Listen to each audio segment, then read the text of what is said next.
ሰላም ጤና ይስጥልን ተመልካቾቻችን እንደምን ዋላችሁ እንደምን አመሻችሁ ከአንከር ሚዲያ ዝግጅት ክፍል ያክብሮ ሰላምታችን እናቀርባለን።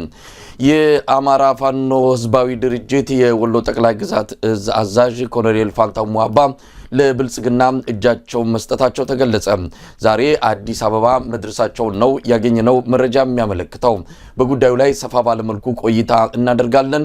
ከኢትዮጵያ ከ80% በላይ የሚሆኑ የአነስተኛና መካከለኛ የንግድ ድርጅቶች ፍቃዳቸው መነጠቃቸው ተገለጸ።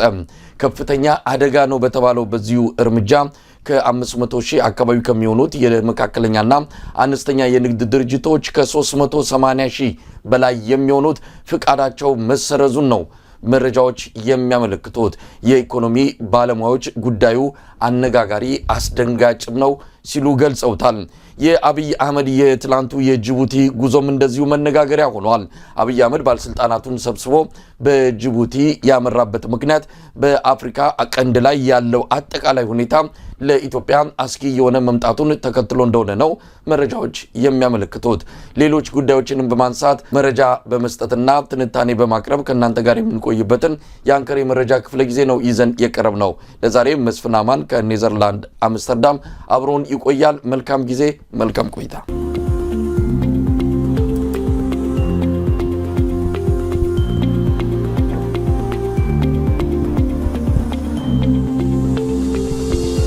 ጤና ይስጥልን መስፍን።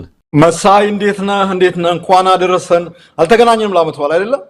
ሶስት በዓላቶችን እንግዲህ የኢትዮጵያንም ገና የፈረንጆችንም ገና የፈረንጆች አዲስ ዓመት ብዙ በዓላትን ሳንገናኝ ሌላው ቀርቶ በሚዲያ ብቻ ሳይሆን በግልም ሳንገናኝ ረጅም ጊዜ ሆኖናል። እንዴት ሰነበትክ? እንኳን አደረሰ። እንኳን አብሮ አደረሰን። ዓመት በዓሎች በተርታ አንድ ይቀራል። አሁን ጥምቀት ይቀራል። በተርታ ነው ያለፉት። በጣም ጥሩ ነው። በጥሩ ሁኔታ ነው ያለፉት። አሁን አውሮፓ ከብርዱ ጋር እየተጋፈጠን ነው እና በዓሉ በጣም ፋይን ነው። በጣም ደስ የሚል ነገር ነበር። እንግዲህ በዚህ ወቅት ላይ የሆኑ በርካታ ጉዳዮች አሉ። ዛሬ በትልቁ እየተነሳ ያለው የኮሎኔል ፋንታው ሙአባ ወደ ብልጽግና መንደር መግባት ነው። ዜናውን በተመለከተ የአፋድ ዋና ኃላፊ ወይም ደግሞ የአፋድ ሊቀመንበር እስክንድር ነጋ መግለጫ ሰጥቷል። እሱንም መግለጫ ባጭሩ እንሰማለን። ጉዳዩን በተመለከተ ከጠዋት ጀምሮ ነገሩን ለማጣራት የተለያዩ የአፋድ አመራሮች ጋር ስልክ ደውለናል። መግለጫ እንደሚሰጡ ጉዳዩን በተመለከተ እንደዚሁ ክትትል ሲያደርጉ እንደነበረ ነው የገለጹልን። ላለፉት 5 ቀናት እንደተሰወረባቸውና የት አካባቢ እንዳለ እንዳላወቁት ኮሎኔሉን ማለት ነው ከገለጹ በኋላ ዛሬ በአውሮፕላን ወይም በሄሊኮፕተርም ተብሎ ነበረ። እንግዲህ ያው መጨረሻ ላይ ያየነው በፎቶግራፍ አውሮፕላን ላይ ሲወርድ እንደሆነ ነው የተመለከተው። ቀደም ሲል አብሮት የነበረውና ጉዳዩን ሲያመቻች እንደነበረ የሚጠረጠረው ማስረሻ ሰጤም አቀባበል እንዳደረገለት ነው የሰማነው። መስፍን ጠብቃል፣ ጠርጥራል እንዲህ አይነት ነገር ይከሰታል ብለህ? እኔ በእውነት ኮሎኔሉን አንደኛ አሁን እንዲህ አይነት ነገር ሲከሰት የኮሎኔሉን ከዚህ ቀደም ትራክ ወይም ደግሞ ግለ ታሪክ የሰራቸውን ብዙ ነገሮች መደምሰስ እና እነዛም ማጥፋት ምናምን ተገቢ አይደለም ብዬ አምናለሁ። እና እንዲያው ኮሎኔሉ ጽኑ ከሚባሉ የአማራ ሕዝብ ታጋዮች መካከል አንዱ ነው ብዬ ነው። ፋንታው ሙአቤ ማለት አይ ቲንክ ደቡብ ወሎ አካባቢ የዛ አካባቢ ተወላጅ ነው። በነገራችን ላይ የእንትና ያክስት ልጅ ነው ያጎት ልጅ ነው ዘመድ ነው የአደም መሐመድ ጀነራል አደም መሐመድ አሁን ቱርክ አምባሳደር የሆነ እሱ ዘመድ ነው። አብረው ናቸው። ወያኔ ያኔ በደርግን ሲታገል ቢዋጋ በነበረ ጊዜ ያኔ አብረው ነው የትጥቅ ትግልን የተቀላቀሉትና ከዛን ጊዜ ጀምሮ ነው በወያኔ በባዴን ምናምን እንትን ውስጥ አልፈው ያኛው የአየር ኃይል ገባ፣ ይሄኛው ጦር ሰራዊት ውስጥ ሆኖ እስከ ኮሎኔልነት ማዕረግ ደረጃ የደረሰ እንትን ውስጥና ይሄ ሰውዬ በ2012 11 አካባቢ ታስታውሳለህ እነ አሳምነው ጽጌ እነ ጀነራል ተፈራ ማሞ ሌሎች እኛም ጭምር የተከሰስንበት ከዚህ ከውጪ አብረው አግዘዋል ተብለን የመፈንቅለ መንግስት ሙከራ አድርጎ 9 ዓመት አካባቢ የታሰረ ሰው ነው። እስር ቤት በጣም መከራ ያየ ሰው ነው። ከእስር ቤት በኋላ ይሄ ለውጥ የሚባል ነገር ከመጣ በኋላ በምህረት ከተፈታ በኋላ አማራ ክልል ውስጥ በተለይ ልዩ ኃይሉን በማደራጀት በኩል ስራዎችን በመስራት በኩል ትልቅ ስም የነበረው ሰው ነው። በጣም እንትን ያለ ነው። የዚህ የትግራይ ጦርነት ላይም በራሱ መንገድ የራሱን ኃይል አደራጅቶ የነበረውን የወያኔን ወራሪ ኃይል በተለይ አማራ ክልል ውስጥ ገብቶ የነበረው ሲፋለም የነበረ ሰው ነው።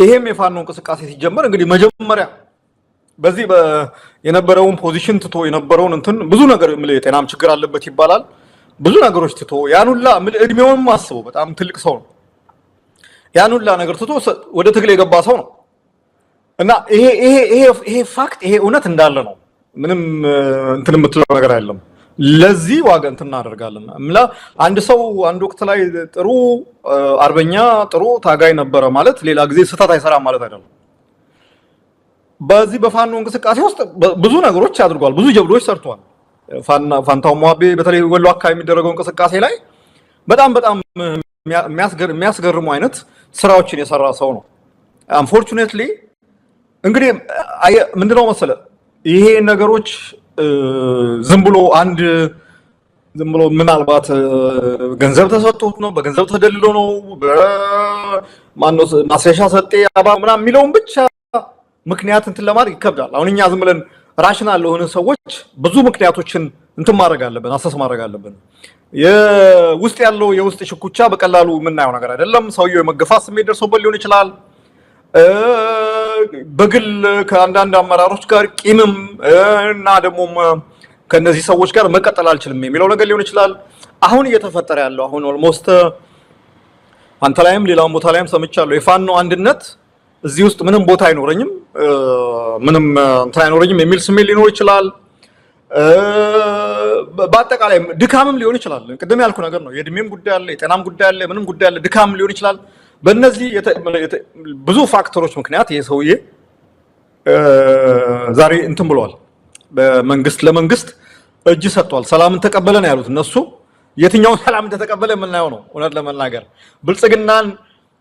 ብልጽግና ሰላምን ተቀበለ ሲል ያው አብይ አህመድን የበላይነት አሽከርነትን ተቀበለ ማለት ነው ሌላ የሚቀበለው ሰላም የለም ክህደት ነው የፈጸመው ማለት ይሄ ምንም ቅድም እንዳልኩ ጥሩ ጎኑ የነበረ የፋንታው ሟቤ የነበረ ታሪኩ እንዳለ ሆኖ አሁን የፈጸመው ደግሞ በራሱ በታሪኩ ላይ በአማራ ሕዝብ ትግል ላይ ጥቁር ታሪክ እንትን ያለው እና እኔ ምንም አልገረመኝም ግን እኔ አሁን እያየሁት ያለሁት ነገር ምንድነው አይ ቲንክ አንድ ትግል ፋኖ የዛ አሁን 2 አመት ከምናምን ሆነ አለ ከተጀመረ እንትን ወንፊቱ እየሰራ ያለ ይመስለኛል እያጣራ እያንጠባጠበ ይመስለኛል ይሄ ትግል ረጅም ጊዜ የሚሄድ ትግል ነው ረጅም ዓላማ ያለው ሩቅ ዓላማ ያለው ትግል ነው በዚህ ዓላማ ውስጥ በዚህ ሂደት ውስጥ የሚንጠባጠቡ እንትኖች አሉ መጀመሪያ ላይ ሞቅ ብሎት ባጭር ጊዜ ቤተ መንግስት የሚገባ መስሎት ወይም ደግሞ ያጣውን ስልጣን መልሻ ያገኛለሁ ብሎ ወይም ደግሞ አየር ኃይል ውስጥ የሆነ ነገር ጀነራል ሆናለሁ ብሎ አስቦ የገባው ሮጦ የገባው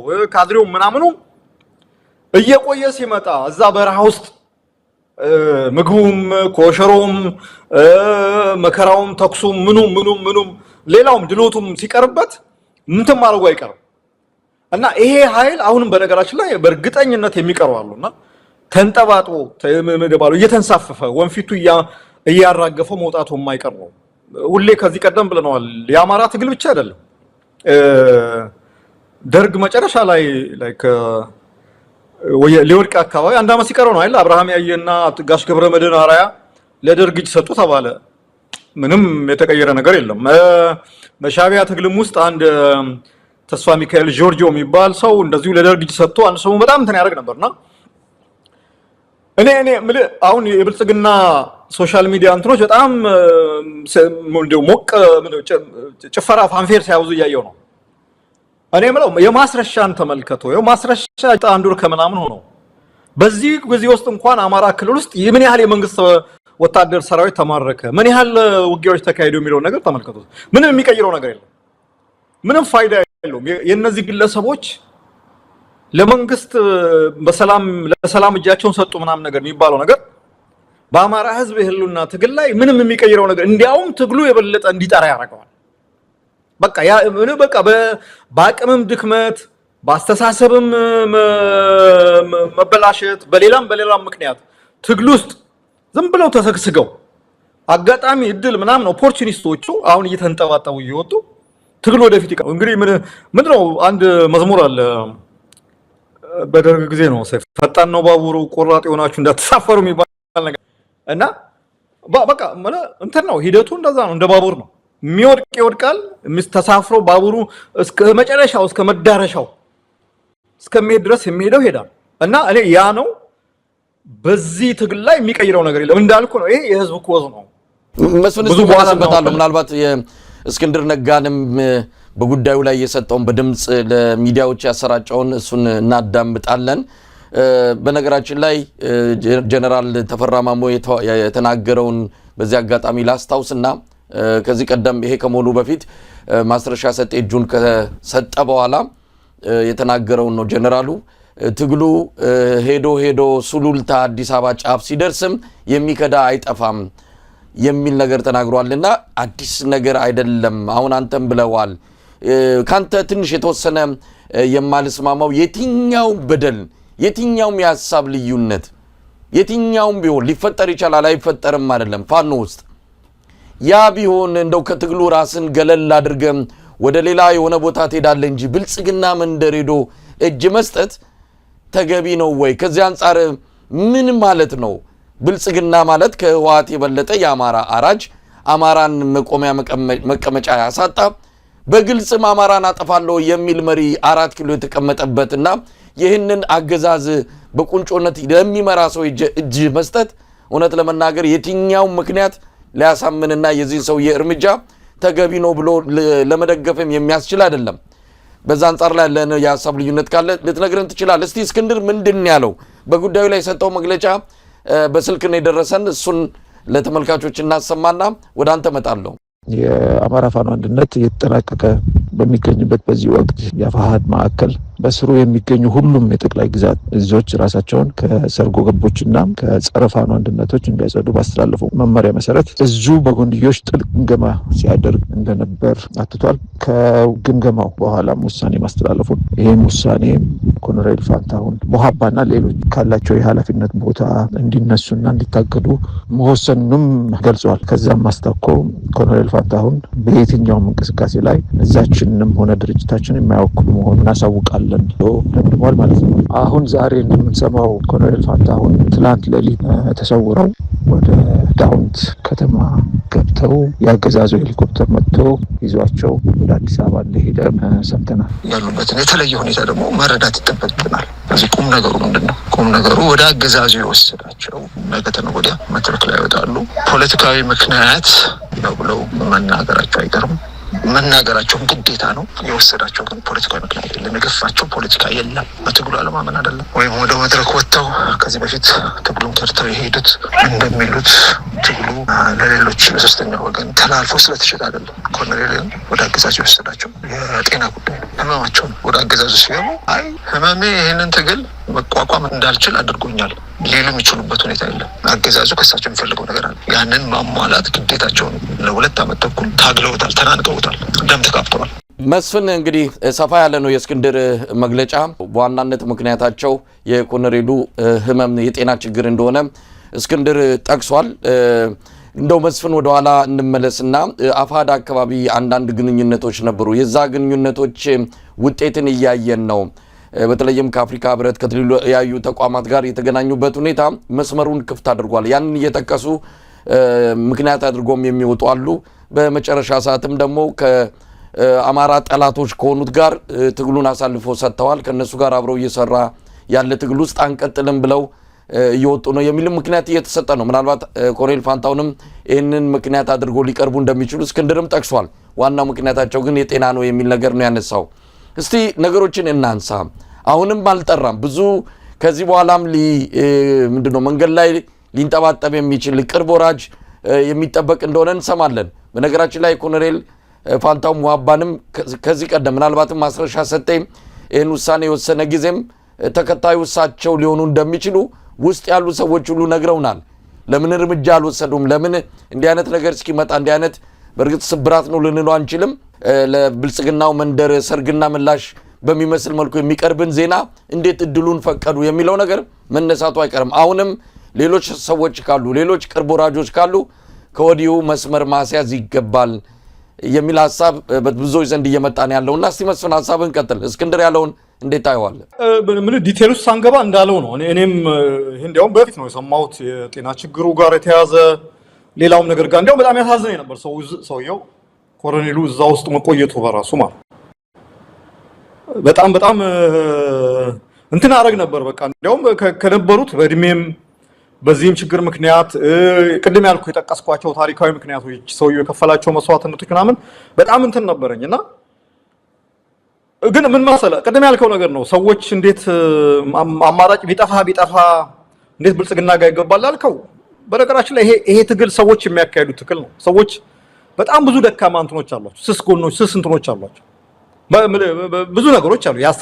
አስተሳሰብ እንትን አለ፣ ነገሮችን አስልቶ በዚህ መንገድ ቢሄድ እንዲህ ነው የሚል ችግር ያለ፣ የእውቀት ችግር አለ፣ ችኮላ አለ፣ ጥቅም ለጥቅም መንገብገብ መቸኮል አለ፣ ከውስጥም ከውጭም ደግሞ ግፊት አለ። ዶንት ፎርጌት ዛት። ይሄን ባላንስ አድርገን ማየት አለብን። ከውጭ ያለው እንደ ማስረሻ አይነት እንትኖቹ አሁን ምንድነው መንግስት በትልልቅ ሆቴሎች እያዘዋወረ ነው የሚያሳርፈው። በአጃቢ ታጅቦ ነው የሚዞረው። በተወሰነ የመንግስት የሚዲያ እንትኖች በየጊዜው እንዲቀርብ ይደረጋል ምናምን።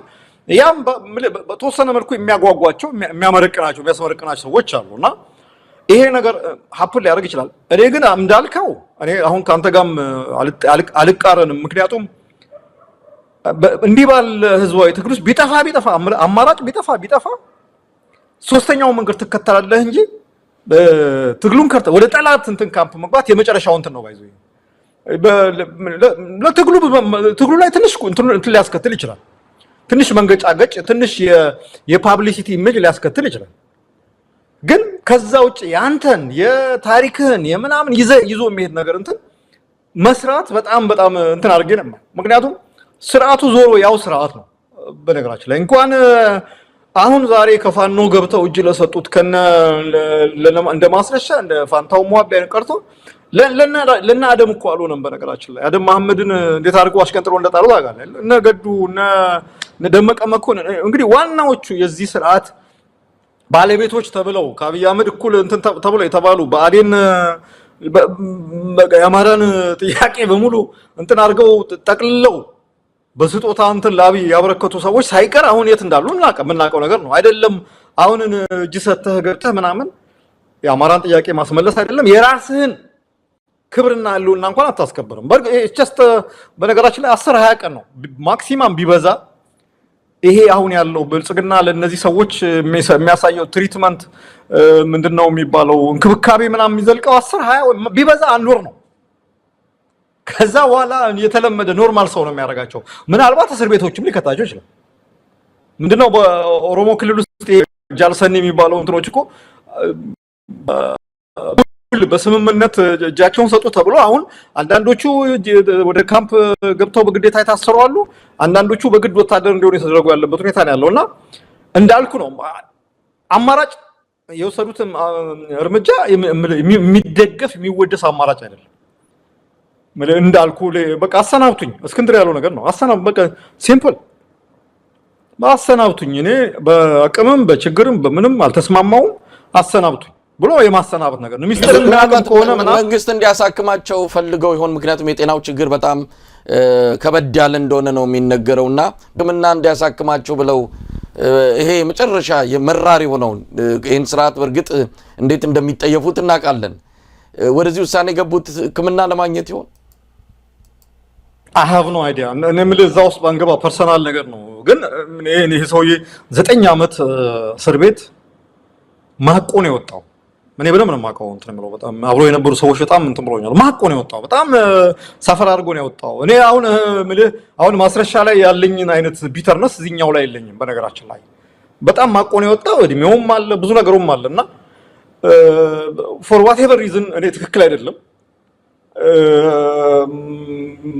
ሌሎች አማራጮች ይሄ አንዳንዴ እሱንም ብቻ መውቀስ እንትን አይደለም። ፋኖ ውስጥ ያለውም አመራር እንዲህ አይነት ነገሮች ምልክቶች ካሉ ይሄን ሰውዬ እውነቴን ነው የምልህ ገና ነገሮች ሳይበላሹ በእንጭጩ ነገሮችን አስተካክሎ ጋሼ አሁን አንተ ብዙ ነገር አድርገሃል፣ በዚህ በኩል እንትን አለ ወይ በሱዳን ወይ በኤርትራ ወይ በሌላ በኩል እንትን ብለህ አንድ ቦታ ማረፍ አለብህ የሚል አማራጭ የመስጠት ነገር ቢለመድ ጥሩ ነው።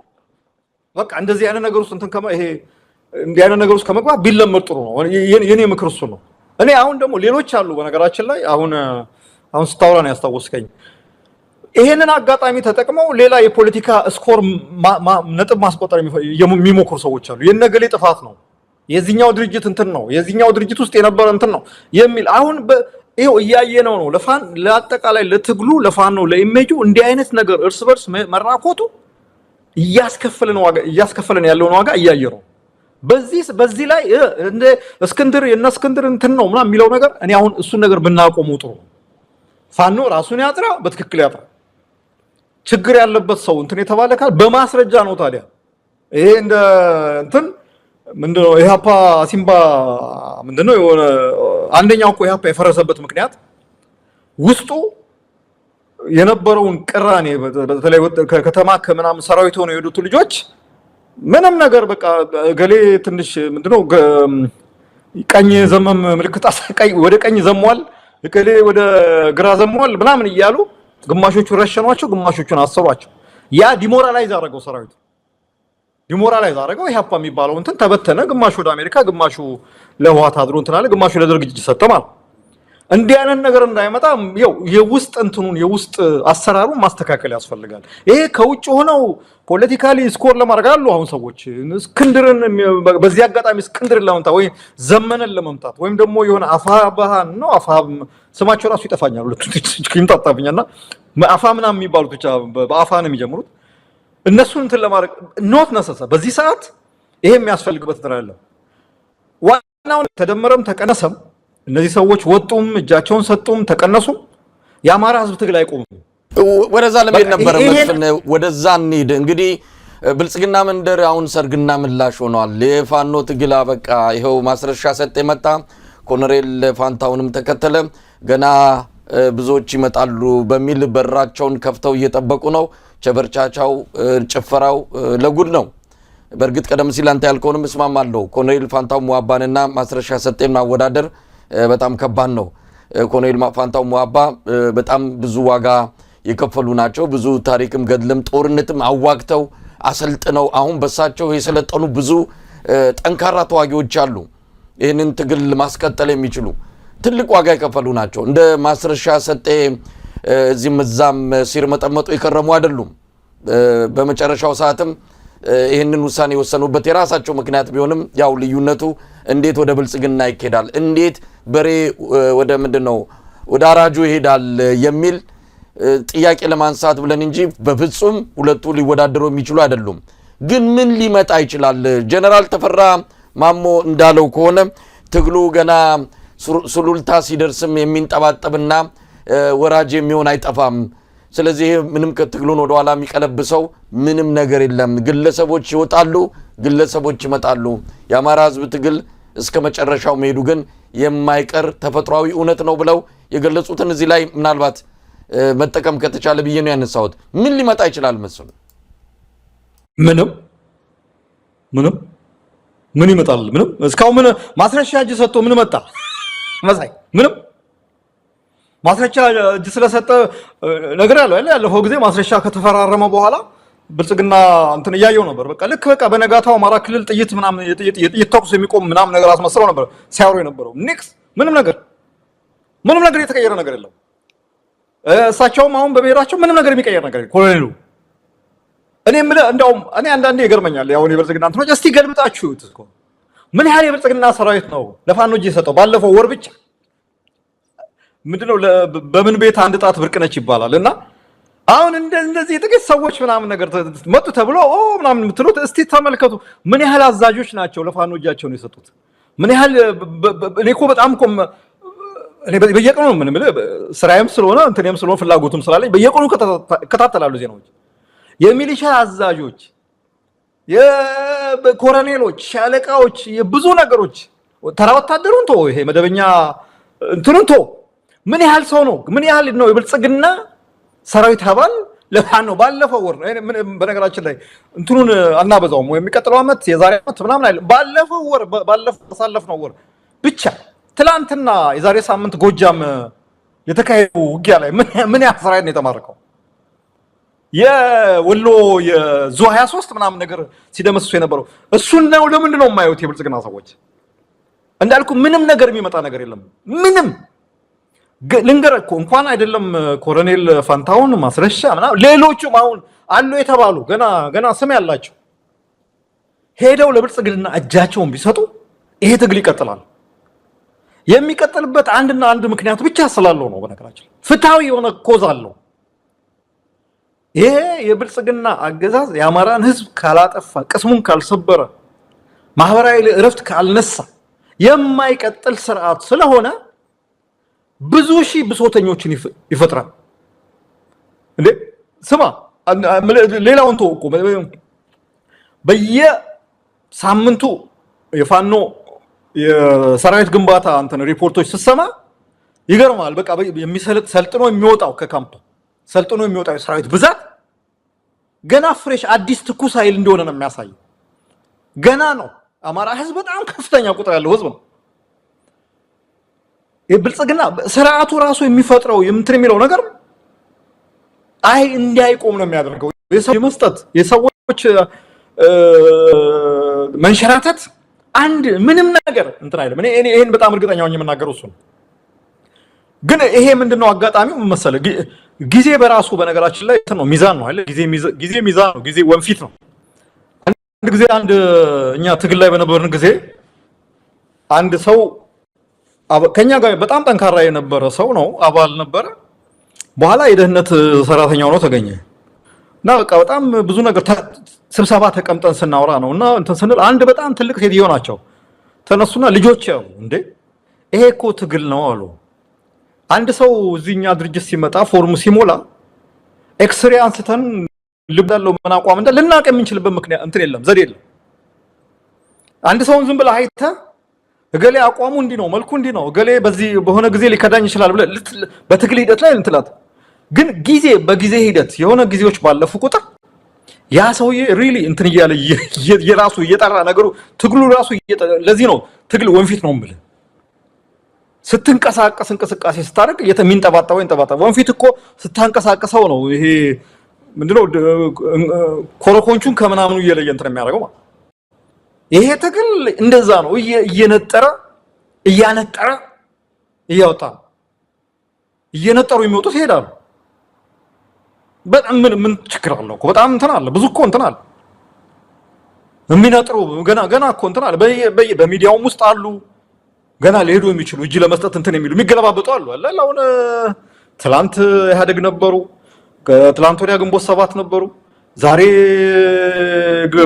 ባልደራስ ነበሩ፣ ከነገ ወዲያ ደግሞ ብልጽግና የሚሆኑ ምንም ነገር እንትን የሌላቸው ሰዎች አሉ። ቅድም ያልኩ ነገር ነው እኮ ይሄ። ሰዎች እዚህ ትግል ውስጥ ያሉ ሰዎች ደግሞ ድክመቶች አሉባቸው፣ ደካማ ባህሪዎች አሉባቸው። ምን በመጽሐፍ ቅዱስ ስንማር የሰው ልጅ ለኃጢአት ፕሮን ነው የተጋለጠው። በቃ ተፈጥሮ ለኃጢአት እንትን ያለ ነገር ነው። ለዚህ ነው ሁሉ ጊዜ ትምህርት ንስሐ ምናምን ጸልጓል የሚባለው ማለት እንጂ ተፈጥሯችን ፕሮን ነው። ያንዳንዱ ደግሞ በጣም ደካማ ነው። በትንሽ ነገር እንደው ግልብጥ ሲል እንደው ሰው ምን ይለኛልም አይደል? እንደውም አንዳንዴ ሰው እኔ አሁን በጣም ኤክስፒሪየንስ ልምዱ ስላለኝ አልደነቅም። በነገራችን ምንም this just a process ሂደቱ ነው። በቃ ሂደቱ ነው ይሄን ነገር ያሳየን። ይቀጥላል እና እኔ ምንም እንትን ውስጥ መግባት የለብንም። ፕሮፓጋንዳውን በአጸፋ ፕሮፓጋንዳ መመስረት የፋንታው ሞአቤ እጅ መስጠትን ዜና ለማድረግ ሲሞክሩ ያለፈው ሳምንት ጎጃም የተንጋጋውን ሰራዊት ፎቶ አምጣና አሳያቸው። ይሄ ነው እኮ አንዳንዴ ፋኖ በደንብ ኦርጋናይዝ የሆነ የሚዲያ እንትን ቢኖረው በጣም ሊሰራ የሚችል ብዙ ነገር ነበር።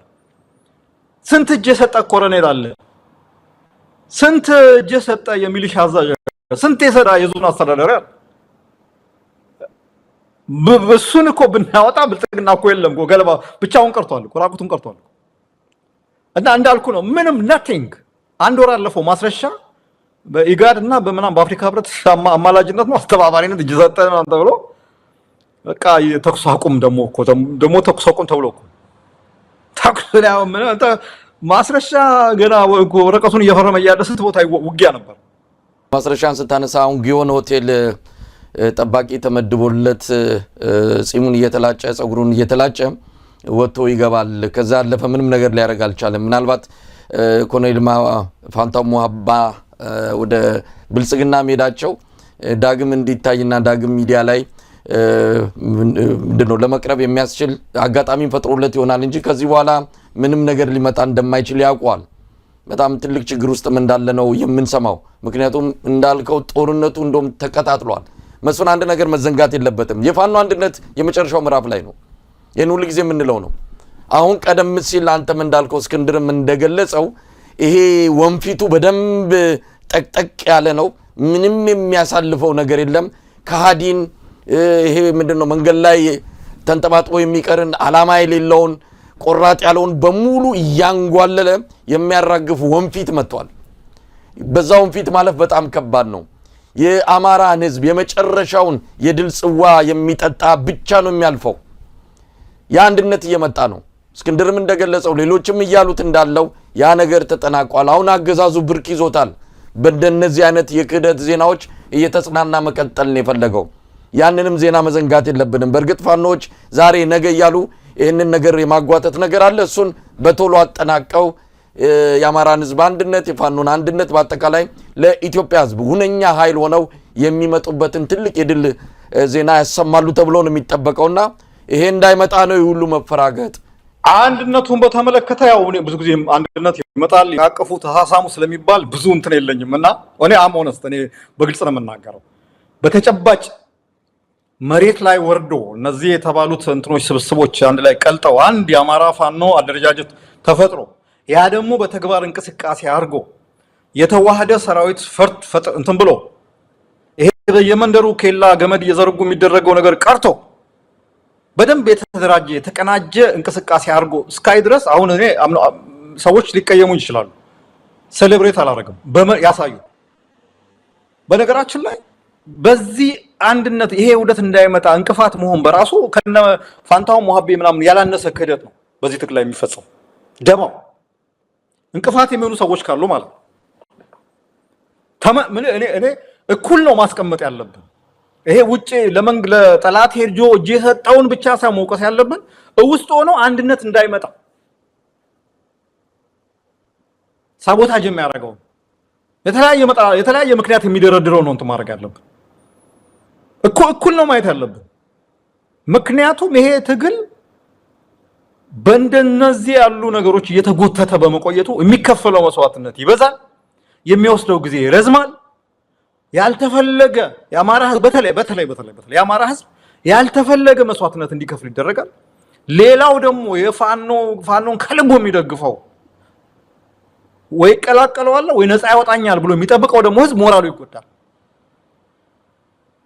በዚህ ላይ እንትን የሚደረግ ነገር ካለ እንዳልኩ ነው ከዛ እኩል ነው ውስጥ ሆኖ ጸረ አንድነት ፋኖ አንድ እንዳይሆን የሚሰራ ኃይል ካለ እኩል ነው። ምንም እንትን የለው እዚህ ላይ እንትን የሚለው እና እስቲ ነው ጊዜ እንስጠው። በቅርብ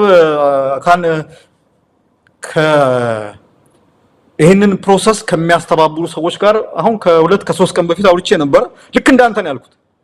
እኔ አላምንህም፣ እኔ በተግባር ካላየው እኔ አታውራኝ ምናምን አልኩ። መስፍን እመነኛል። በቃ ይሄ ምንም እንትን አይደለም። አሁን የተወሰነ ነገሮች ናቸው የቀሩት፣ መግለጫ ማውጣት ነው የሚቀረውና እመነኛል። እስቲ እስካዩ ጠብቃለሁ ብያለሁ። መስፍን ባንተም አልፈርድም። እኔ እንዳንተ አይነት ስሜት ያላቸው ብዙ የትግሉ ደጋፊዎች አሉ። ዛሬ ይመጣል ነገ ይመጣል እየተባለ ብዙ ዋጋ የከፈልንበት ነው። ስለዚህ የመጨረሻውን ሳናይ አናምንም የሚሉ አሉ። አንፈርድም። እኔም እንዲህ አይነት አመለካከት ባላቸው ሰዎች ላይ ልክ አይደላችሁ ብዬ መከራከር አልፈልግም። ነገር ግን ያሁኑ እንደ በፊቱ ብለምትገልጸው አይደለም።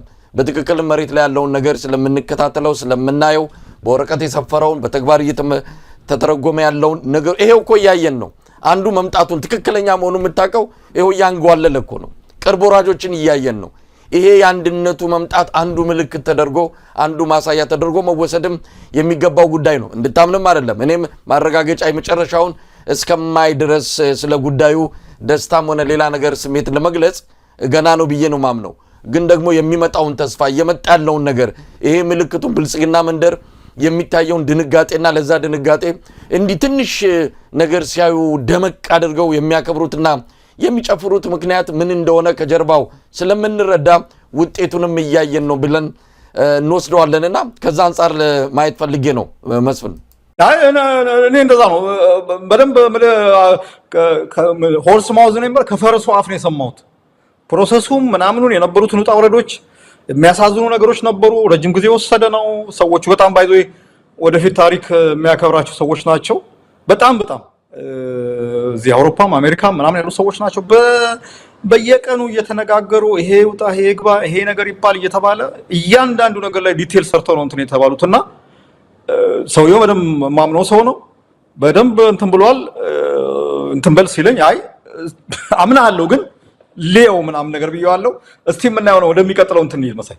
እንግዲህ መስፍን በኮሎኔል ፋንታሁን ሙሃባ ምናልባትም ከሰሞኑ በቴሌቪዥን መድረክ ቀርበው ስለ ወሰኑት ውሳኔ መግለጫ ይሰጣሉ ተብሎ ይጠበቃል። ብልጽግና መንደር ሚዲያዎች ከወዲሁ እያሟሟቁ ናቸው ያሉት። የድል ብስራት በተለይ የዲጂታል ሚዲያው ከወዲህ ወዲያ እየተለዋወጠ ነው የሚገኘው። ትንሽ ነገር ሲፈጠር የሚያደርጉት እንደው ጭፈራ በጣም አስገራሚ ነው። ሰሞኑንም በዚህ በአውሮፕላን ማረፊያ የመሰረት ድንጋይ ማኖር የመሰረት ድንጋይ ነው የተጣለው። ነገር ግን ለዛ ያደረጉት ጭፈራ እውነት ለመናገር ሲመረቅም ከዚህ በላይ ምን ሊያደርጉ ይችላሉ ብለን እንድንጠይቅ ነው ያደረገንና በጣም አስገራሚ ነው። ኮሎኔል ፋንታሁን ምናልባት ሌላም ነገር ቀደም ሲል እስክንድር እንዳለውም ፖለቲካ ሊናገር ይችላል። ትክክለኛ ምክንያታቸው ግን ፖለቲካ እንዳልሆነ ለማረጋገጥ እንወዳለን ብለዋል። እስቲ ወደሚቀጥለው ርዕሰ ጉዳይ እንሂድ። አብይ አህመድ ተደናግጧል። እውነት ለመናገር በተለይ በሚወስዳቸው እርምጃዎች ሰሞኑን ወደ ጅቡቲ ባለስልጣናቱን ሰብስቦ ነው ይዘው ሄደው አስገራሚ ፎቶዎችንም አይተናል። 4 ባለስልጣናት በአንድ ሶፋ ላይ ተቀምጠው እንዲህ አይነት እውነት ለመናገር ኩስምና የሚባለው ከዚህ በላይ ምን አለ ብለን እንድጠይቅም ያደርጋል። ጅቡቲን በዛ ደረጃ ሲያጣጥሉ የነበሩት ወደ ሌላ ቦታ ሲያማትሩ የነበሩት ከዛም ትልቅ ነገር የባህር በር የባህር ወደብ የራሳችን የባህር ኃይል የሚል ትልልቅ አጀንዳዎችን ይዘው ብልጽግና መንደር የሚታየው ፉከራ ትንሽ ኮስመን የማለት ነገር ነው ያየነው በጅቡቲው ጉዟቸው። እንዴት አየኸው? ጉዳዩ በጣም አደገኛ ሆኖ ለአብይ አህመድ አገዛዝ መጥቷል። ኢትዮጵያንም በመጨረሻ መጉዳቱ አይቀርም። አብይ አህመድ እየወሰደ ባለው እርምጃ አሁን ሄደን የጅቡቲንም ደጅ እየጠናን ነው የምንገኘው። እንዴት አየኸው? መሳይ ምን መሰለ ዲፕሎማሲ ማለት ምንድነው? ወዳጆችን ማብዛትና ጠላቶችን መቀነስ ነው አይደለ? ምንም ሌላ እኮ የለውም። ዲፕሎማት አንድ ሀገር የዲፕሎማሲ የምትሰራው ወዳጆችን ለማብዛት ነው። ብዙ ወዳጆች ለማብዛትና ጠላቶችን ለመቀነስ ነው። ከጦርነት ባሉ አማራጮች ላይ በመነጋገር ጥቅሞችን ማስከበር ነው። ላለፉት 50 60 70 100 ዓመታት ጨምር ማለት የኢትዮጵያ ዲፕሎማሲ ባላንስድ ይሄ በጣም የተመጣጠነ ባላንስድ ፎረን ፖሊሲ ነበር ሲከተል የነበረው። በደርግ ጊዜ ትንሽ እንትን ብሎ ነው ወደ ምስራቁ ያደላ ነበር፣ ግን ቢያንስ በተቻለ መጠን በአካባቢው ላይ ባላንስድ ለመሆን ሞክሮ ነበር። እና ደግሞ ዲፕሎማሲ በጣም ዳይናሚክ ነው። በጣም የነገሮችን ተለዋዋጭነት እያየ የሚሄድ ነበር። በኢትዮጵያ ዘመናዊ ታሪክ የተከበሩ ዲፕሎማቶች ማለት ነው። የአፍሪካ የዲፕሎማቲክ አባት የሚባሉ ከተማ ይፍሩ እና አቶ አክሊሉ ሀብተወልድ ሌሎች በጣም ትልልቅ ዲፕሎማቶች እና አምባሳደር ቆንጂት ምናምን ሌሎች ያላት ሀገር ነች። እና ዲፕሎማሲ በባለሙያዎቹ ሲሰራ አንድ ሀገር ይጠቀማል። ብዙ ወዳጆች ይኖሩታል፣ ትንሽ ጠላቶቹ ይቀንሳሉ ማለት ነው። የአብይ አህመድ ዲፕሎማሲ ጠላትን ማብዛት ወዳጅን መቀነስ ነው በባጭሩ ስናስቀምጠው ማለት በቃ በኢትዮጵያ ባለፉት 7-8 ዓመታት ይሄ ሬክለስ ምንም ነገር ምንም ያልተጠና በዚህ ጋር ተብሎ በጣም ያልተጠና የዲፕሎማሲ ስቴፖች እርምጃዎችን በመውሰድ ኢትዮጵያ የተገለለች የተወገዘች በነገራችን ላይ የሩቅ አይደለም። አሁን እኮ አስቸጋሪው ነገር ጎረቤቶቻችን እንዴት ነው የሚያዩን ነው። በጣም አደገኛ ነገር ማለት ነው። እንግዲህ አስበው ጅቡቲ የምትባለው ሀገር ለኢትዮጵያ ቫይታል ማለት ነው። ኢትዮጵያ የምትባለው ሀገር ብዙ ነገር የምትተነፍስበት አዶኖ እንዴት ነው የምገልጸው አለም መተንፈሻዋ ማለት ነው። በሆነ መንገዱ ኢኮኖሚ ጅቡቲ አሁን እያሳየች ያለችው ባህሪ ሌላ ነገር አይደለም፣ የኢትዮጵያ ዲፕሎማሲን ውድቀት የሚያሳይ ነው። የዚህ ደግሞ መነሻ አብይ አህመድ የዚህ የሶማሊላንድ ስምምነት ብለው ሌላውም የትግራይ ጦርነቱ ጊዜ ወሰዳቸው እርምጃዎች ብለው የሱ የዲፕሎማቲክ እንትሮች የተሳሳቱ ስሌቶች ናቸው፣ ሚስካልኩሌሽን ናቸው። የሶማሊላንዱ የቀድሞ ፕሬዝዳንት የሰጠውን ኢንተርቪው አይታ ስንፈራረም አላሰብንበትም ነበር ምንም ያሰብነውበት ነገር አልነበረም። ተፈራረምን በኋላ ሶማሊያ በሚገርም ሁኔታ የተቀነባበረ ዘመቻ አርጋ አብይ አህመድን እጅ እንዲሰጥ አደረገችው በቃ እና በዚህ በሶማሊላንድ እና በኢትዮጵያ አመት ሞላው አይደል የዚህ አመት ነው 2 አመት ሞላው የወደብ ሜሞራንደም ኦፍ አንደርስታንዲንግ ምክንያት ያው ሰው የፕሬዝዳንቱ የቀድሞ ፕሬዝዳንት እሱ ነው የተናገረው በነገራችን ላይ ያለው ምንድነው እኛ ቢያንስ ባንጎዳም ጉዳያችን የኛ የአገርነት ዕውቅና ጉዳይ ትንሽ የሚዲያ ትኩረት እንዲያገኝ አገኘን ጥቅም አገኘና ኢትዮጵያ ተሸነፈች በዲፕሎማቲክ እንት ሶማሊያ አሸነፈች ይሄ እውነታው ነው አሁንም የዛ እንትን የስሌት ስህተት እየተንከባለለ መጥቶ ግብፅን ሌላ ቦታ አይደለም ጅቡቲ ውስጥ ወታደር እንድታሰፍር አድርገ ግብፅ ማለት አንደኛ ኢኮኖሚዋ ተጨማሪ ወደብ የሚያስፈልገው ሀገር አይደለችም በቂ ወደብ ያላት ሀገር ነች በቂ የሆነ የባህር ኃይል ቤዝ ያላት ሀገር ነች ቀይ ባህርም ሜዲትራኒያን ባህርም ሁለት በኩል እንትን ያላት ሀገር ነች ሌላ ምንም የምትፈልገው ነገር የለም ጅቡቲ ላይ ሊያመጣት የሚችል ምንም አይነት ሰማያዊ ምክንያት የለም ኢትዮጵያን ከመክበብ ኢትዮጵያን ኢንቲሚዴት ሳፎኬት ለማድረግ ተንኮል ከመስራት ውጭ ማለት የዚህ ደግሞ ነገር በሙሉ መነሻ አብይ አህመድ ነው ከዚህ ቀደም ብያለሁ አይደለ የኢትዮጵያ ውጭ ጉዳይ መስሪያ ቤት የሚባለው አሁን እንትን ነው ዝም ብሎ ፊዚካሊ መስሪያ ቤቱ ነው እንጂ ያለው የውጭ ግንኙነት ስራው ምናምን በብዛት የሚከናወነው ከጠቅላይ ሚኒስትር ጽህፈት ቤት እንትና ይሄ በደንብ አውርተነዋል ከዚህ ቀደም ያኔ ሙሴ ቢሂል ወደ አዲስ አበባ ሲመጣ ሜሞራንደም ኦፍ አንደርስታንዲንግ ሲመጣ ውጭ ጉዳይ ሚኒስትር የነበረው ደመቀ መኮንን ሲቀበለው እኮ አያውቅም ነበር እስከዛ ሰዓት ድረስ ኢዳዝን ነው ምን እንደሚፈጠም የሶማሌላንድ ፕሬዝዳንት ይመጣልና ተቀበለው ተብሎ ቦሌ ሄዶ ተልኮ ሲነግረው ነው ያሰማው ከአብይ አህመድ ማለት ነው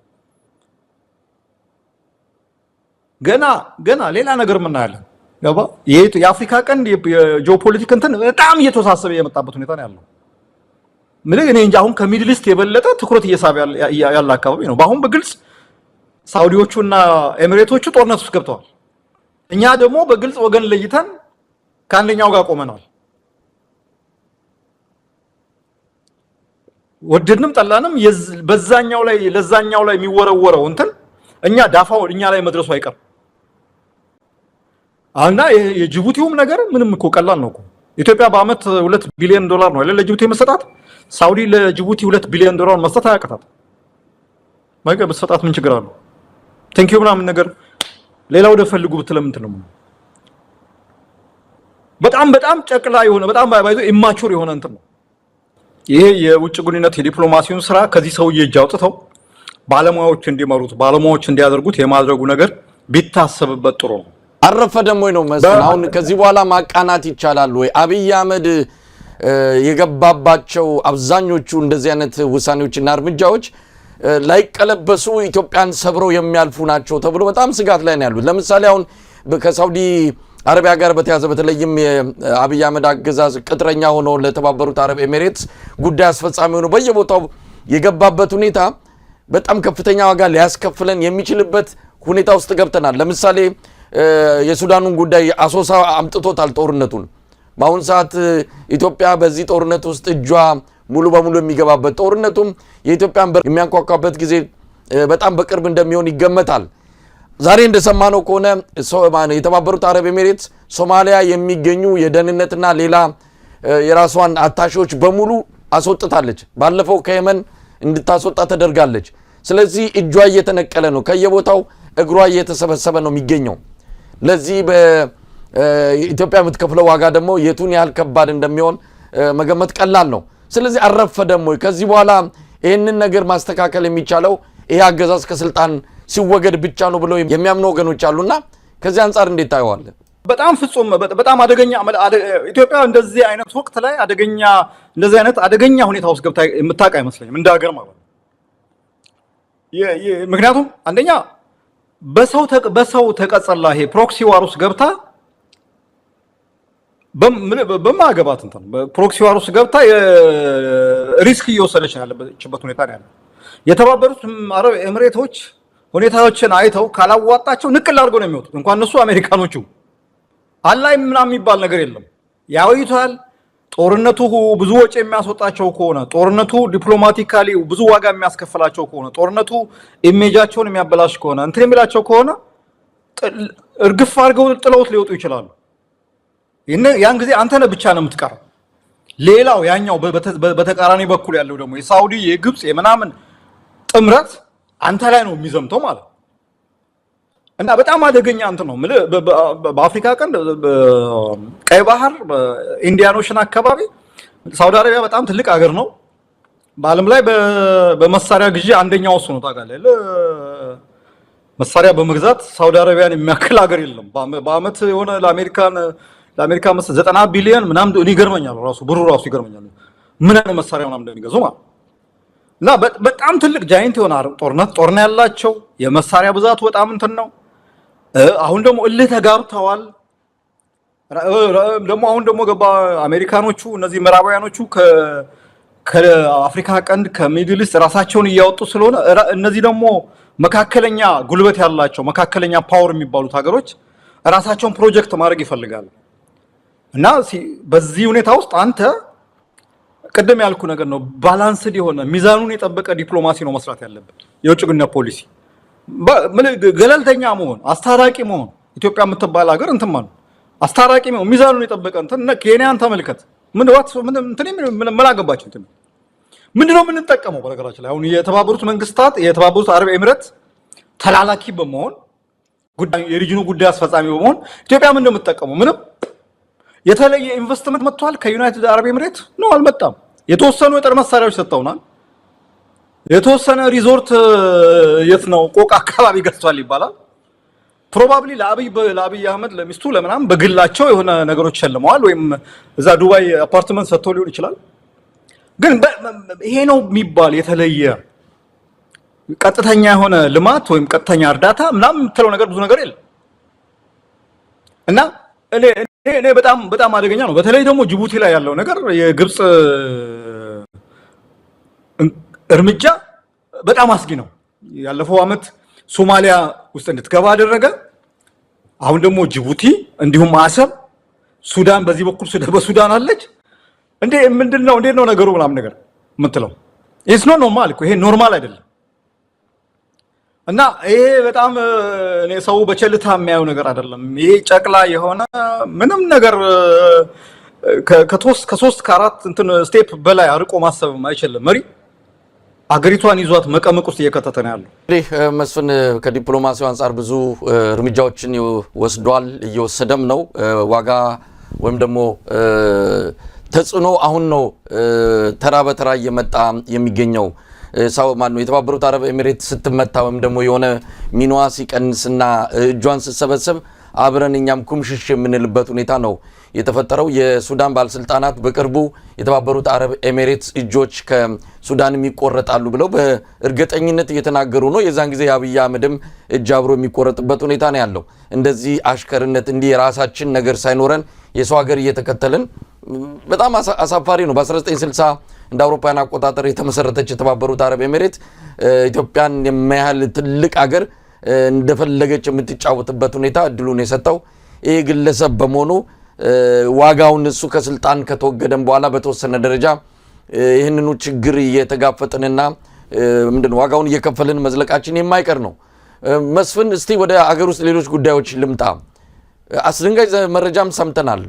ከ80 በመቶ በላይ የሚሆን የመካከለኛና አነስተኛ የንግድ ድርጅቶች ፍቃዳቸው መሰረዙን ወይም መነጠቁን የሚገልጽ ዜና ሪፖርተር ይዞ ወጥቶ መነጋገሪያ ሆኗል። በጣም ብዙ የኢኮኖሚ ባለሙያዎች ጉዳዩን በተመለከተ የጻፉትንም እየተመለከትን ነው። አስደንጋጭ ነው ያሉት። እንዴት አየው? ምንድነው ወደዚህ እርምጃ የተወሰደው? ይህንን ደግሞ እንደ ተራ ዜና በሆነ አካባቢ ብቻ እንዲተነፍስ ነው የተፈለገው። በነገራችን ላይ በ2025 ከፍተኛ ቁጥር ያለው እንደውም አብዛኛው የሚባለው የንግድ ድርጅት ፍቃዱ የተነጠቀው በአንድ አመት ጊዜ ውስጥ ነው። ይሄ ተንከባሎ የመጣም አይደለም። ምንድነው የተፈጠረው? ምን ማአት መጣብን? እውነት ለመናገር ኢኮኖሚው አይሲ ውስጥ ነው ያለው። ኢንተንሲቭ ኬር ምናምን የሚባለው ኖ ሲሪየስ ኢትዮጵያ ኢኮኖሚ ከዚህ ቀደም ሁሌ ስንለው የነበረው ነገር ነው። የኢትዮጵያ ኢኮኖሚ አሁን የለም። እንዴት ኢኮኖሚ አለ ማለት ይቻላል? የለም እኮ ሰው ከአንድ ቦታ ወደ አንድ ቦታ ነግዶ ተዘዋውሮ ምናምን የማይችልበት ሁኔታ ከተፈጠረ የፖሊሲ ኢንቫይሮንመንቱ የጸጥታ ሁኔታው የምኑ እንትን ካለ ምንድነው የምን ኢኮኖሚ ነው? እኔ ልንገርህ እኔ እዚህ ያለሁበት ሀገር ኔዘርላንድ በየአመቱ በየ6 ወሩ እንትን ያወጣሉ እና ይሄን ያህል አዳዲስ መዝገባዎች ተካሄዱ ይሄን ያህል እንትኖች ላይሰንሶች የንግድ እንትኖች ተከፈቱ እንደ ትልቅ የኢኮኖሚ እንትን እመርታ እድገት አድርገው ነው የሚያወሩት ይሄ የምታየው ዓለም በሙሉ ባይዘይ ይሄ ትልልቆቹ ካምፓኒዎች ትልልቅ ይሄ 1500 5000 ምናምን የሚቀጡ ካምፓኒዎች በጣም ጥቂት ናቸው ወሳኞቹ የሚባሉት ካምፓኒዎች እነዚህ ኤስኤምኤስ ናቸው ስሞል ሚዲየም ምናምን ኢንተርፕራይዝ ምናምን ነገር ማለት እና እነዚህ ጠፉ የሉም ማለት አንድ ሀገር ኢኮኖሚ የለም ማለት ነው አንድ እንደው በቀላል ነገር ላስረዳ አሁን እናንተ ሀገር ቦይንግ የሚባል ካምፓኒ አለ አውሮፕላን የሚያመርተው አሁን አንዳንድ ሰው ቦይንግ የሚባለው ካምፓኒ ያንዳንዱን የአውሮፕላን ክፍል እዛው አንድ ፋብሪካ ውስጥ አምጥቶ ገደንደምናም ብሎ ሰርቶ የሚሰራ የሚመስላችሁ ሰዎች አሉ ነው አይደለም ቢያንስ አንድ አውሮፕላን ለመስራት ከ1000 በላይ የተለያዩ ስሞል ትንንሽ ካምፓኒዎች የወንበሩን ቆዳ የሚሰራ ካምፓኒ ስሞል ድርጅት አንድ የቤተሰብ ካምፓኒ ሊሆን ይችላል የወንበር መቀመጫው ነው ወንበር ማለት ወይም ደግሞ የሆነ ትንንሽ ብሎኖች የሆነ የማሽን ምናምን የሚሰራ የቀለሙን የሚያመርት ምናምን እነዚህ ካምፓኒዎች ናቸው በተለያየ መንገድ ያመረቷቸው ምርቶች ለቦይንግ ሰፕላይ አድርገው ቦይንግ አውሮፕላን የሚባል ነገር ገጥሞ የሚያመጣው ማለት በጣም ወሳኝ ናቸው ለአንድ ሀገር ኢኮኖሚ ወሳኝ ናቸው ስራ በመቅጠርም በነገራችን ላይ ከመንግስትም ከትልልቆቹም ካምፓኒዎች የበለጠ ስራ የመቅጠር አቅም ያላቸው እነዚህ ናቸው ኤስኤምኤስ ናቸው ኢትዮጵያ ውስጥ አሁን ባለው ሁኔታ ምን ይሄ ነው የሚያወላዳ ትልቅ ኢንዱስትሪ የሚባል ነገር የለም የጨርቃ ጨርቅ ፋብሪካ ወይም ደግሞ የስኳር ፋብሪካ የምናምን ካሉ የለም እነሱም በጣም ትልቅ ቀጠሩ ከተባለ 1000 ሰው ነው ኢትዮጵያ ውስጥ አብዛኛው አለ የተባለ ሌበር ሰራተኛ የሚሰራው በእነዚህ በአነስተኛ መካከለኛ ኢንተርፕራይሶች ውስጥ ነው የግል ድርጅቶች ውስጥ ነው እነዚህ የተለያየ አገልግሎት የሚሰጣል ጥቃቅን ነገሮች ምርቶች የሚያመርታል የሚያከፋፍል ነገር አለ ማለት እነዚህ እንትኖች ባይዘ እኔ እንደው ዜናውን ስሰማ መጀመሪያ የምን ቁጥር ነው ነገር ነበር 80% እኮ ማለት በቃ እኮ የሉም ማለት ጠፍቷል ማለት ነው በአንድ አመት ውስጥ ነው ደግሞ ባይዘ በሁለት አመት በ3 አመት በ5 አመት ምናምን አይደለም በአንድ አመት ውስጥ ኢትዮጵያ ውስጥ የንግድ ፍቃድ የተመለሰ የንግድ ፍቃድ ከነበረው ላይ 80% ነው መባል እንትና ሴትዮዋ ማለች ሙፈሪያት የስራና ምናምን አምልጧት ነው በእርግጠኝነት አሁን አንድ መሳይ መነገር ነገር ብልጽግና ሌላ የማስተባበያ ፕሮግራም ይሰራል ምክንያቱም እሷ የሆነ ያገኝታ እሷ ከስራ ቁጥር አኳያ ነው ያየችው ግን ያላወቀችው ነገር በአጠቃላይ ስርዓቱን አፍርድም የሚያገባው የስርዓቱን የብልጽግና ትርክት ታምራዊ ኢኮኖሚ ተረት አፍርድም የሚያበላ ትርክት ነው የሰራችው በቃ እነዚህ ከሌሉ ኢኮኖሚ የለም ኢትዮጵያ ውስጥ ምንም ነገር ሊሰራ አይችልም 500 ምናምን ሺህ ቢያንስ በኢትዮጵያ ህግ አነስተኛ መካከለኛ የሚባሉ ካምፓኒዎች ከ30 እስከ 100 ሰው የሚቀጥሩ ናቸው እና ይሄንን ስማው በ500 ሺህ ምናምን አባዛው ወደ 3 ሚሊዮን ምናምን አካባቢ እንትን ነው 3 ሚሊዮን አካባቢ በቀጥታ ስራ አጥ የሚሆነው ማለት ነው አንድ ደግሞ እንደዚህ አይነት ኢኮኖሚ ውስጥ ደግሞ 3 ሚሊዮን ብቻ ሳይሆን የዛ 3 ሚሊዮን ጥገኞች አሉ ወይንም ደግሞ እዛ ካምፓኒ ጋር ለምሳሌ ሻይ በማፍላት በዛ አካባቢ ሬስቶራንት በመክፈት ሰራተኞች ምግባቸውን እንትን በማዘጋጀት የሚከፈት እንትን አለ የተያዘ ነው ኢኮኖሚው ማለት ይሄ ሁላ ለምን መጣ ስንል አንደኛው የዓለም ባንክ ያለፈው ጊዜ ብለናል የኢትዮጵያ መንግስት የኢትዮጵያን የኢኮኖሚ ሉዓላዊነት ለዓለም አቀፍ የገንዘብ ድርጅት አሳልፎ ከሰጠ በኋላ ታይቶም አይታወቅ ልታስበው ማችለው የሌለ እኮ ነው ኢትዮጵያ ነጋዴ ላይ እየተጣለ ያለው ታክስ የሌለ እኮ ነው ምናልባት ምክንያቶቹን ይሄንን ወደዚህ የመጣበት ይሄንን ነገር እንዲመጣ ያደረጉት ምክንያቶች ምንድናቸው በሚል እንግዲህ ትልልቅ ኢኮኖሚ ባለሙያዎችም እነ ሞሼ ሰሙ እነ ዶክተር ዮናስ ብሩም ከዚህም ሌሎችም እየጻፉ ነው የሚገኙት እንግዲህ በአንድ አመት የተባለው ይሄ ማክሮ ኢኮኖሚ ፖሊሲው ተግባራዊ የሆነበት ጊዜ ነው። ይሄ ከሆነበት ጊዜ ጀምሮ ነው እንዲህ አይነት ከፍተኛ የሆነ የንግድ ድርጅቶች ከጫውታ ውጪ መሆን የመጣው። ዶክተር ዮናስም በተለያየ መልኩ የጻፈውንም ተመልክቼዋለሁ። አንደኛ በጣም ጠበቅ ያለ የንግድ ህግ ወጥቷል። ጠበቅ ያለ ነው። ለነጋዴዎች ፋታ የሚሰጥ አይደለም። ከግብር ጋር የተያዘውም ከፍተኛ ግብር መክፈል ብቻ አይደለም፣ ግብሩን በየ3 ወሩ እንዲከፍሉ ግዴታ መጥቶባቸዋል። መንግስት ከፍተኛ የገንዘብ እጥረት ስለገጠመው ካሰብኩት 110% በላይ ነው ግብር የሰበሰብኩት ብሎ እንደ ኩራት እየተናገረ ይገኛል። ገበሬዎች ማነው ነጋዴዎችን አስጨንቆ ባለሀብቶችን አስሮም አንገላቶም ቢሆን የተቀበለውን ግብር ነው እንግዲህ እንደ ስኬት እየገለጸ ያለው። ሌላው የሀገሪቱ ውስጥ ያለው ጸጥታና አጠቃላይ ሁኔታ ነው ነጋዴዎችን ባለሀብቶችን ከስራ ውጪ እንዲሆኑ ያደረጋቸው። ብዙ ምክንያቶች ተገልጸዋልና ይሄ ግን አይነገርም፣ በሌሎች ዜናዎች እንዲሸፈን የተፈለገው። ይሄ ዜና በወጣ ሰሞን ነው እንግዲህ በጣም ከፍተኛ በሆነ ድምቀት ዜናው ህዝቡ ዘንድ እንዲደርስ የተፈለገው። የቢሾፍቱ የአውሮፕላን ማረፊያ የመሰረተ ድንጋይ የማኖር ስነ ስርዓት ነው። ለማንኛውም ምክንያቶቹን በተመለከተ ምን ማለት ይቻላል መስፍን? ማሳይ ቪዚብል እኮ ነው ማሳይ። እኔ ነገር አሁን ከ3 ቀን በፊት ዜና ስሰማ ነበር፣ የአገር ቤት ዜና። የዛሬ ዓመት አዲስ አበባ ውስጥ መለስተኛ ወይፈን ማለት በሬ ነው አይደል? ወይፈን በ56,000 ብር ተሸጠ። በአሁኑ 130,000 ብር ተሸጠ። የዋጋ እንትኑ ምናምን በጣም እንትን ሆነ ምናምን ብለው ነጋዴው እና እነዚህ ከገጠር ወይፈን አምጥተው የሚሸጡትን ነጋዴዎች ጠየቋቸው። ለምንድን ነው ዋጋው የጨመረው? በአንድ ዓመት ውስጥ እንዴት የዛሬ ዓመት ገና ላይ በዚህ ብር የገዛ ነው በሬ ተመሳሳይ በሬ እንዴት ነው ሲባል እንዴ እኛ እኮ ከዛ ወይፈኑን ከገበሬዎች ተቀብለን እዚህ እስክናመጣ ድረስ በየኬላው 200 1000 3000 5000 ምናምን ከፍለን ከዛ ከገበሬ እንትን ላይ ተጨማሪ ቫልዩ አዳርገን ነው የምናመጣው። ምንም አማራጭ የለንም።